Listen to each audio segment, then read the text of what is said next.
Le cuivre est le métal de base de l'électrification. Il transporte l'énergie dans les réseaux, les renouvelables, les data centers et l'ensemble de l'industrie électrique moderne. Pour donner un ordre de grandeur, un kilomètre de câble haute tension peut contenir jusqu'à 2 tonnes de cuivre, soit près d'un tiers de la masse du câble selon la section et la tension. La structure du marché repose aujourd'hui sur 3 dynamiques majeures. La première, c'est la demande.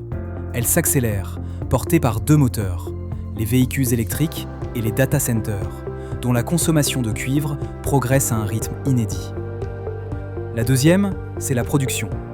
Chili, Pérou, Zambie, RDC, 4 pays concentrent une part dominante de l'extraction mondiale, alors que les gisements s'appauvrissent et que les projets prennent du retard. La troisième, c'est la transformation. La Chine contrôle la majorité du raffinage mondial, ce qui crée une dépendance unique pour toute la chaîne électrique. Les projections sont claires. Les études convergent vers un déficit supérieur à 6 millions de tonnes au début de la prochaine décennie.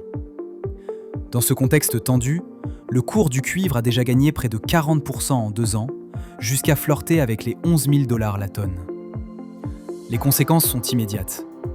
Des équipements électriques plus coûteux, des projets ralentis et une dépendance accrue au raffinage concentrée dans quelques pays. Les opportunités d'investissement se situent dans les plateformes de raffinage qui montent en capacité et chez les producteurs capables d'augmenter leur volume malgré des gisements plus pauvres.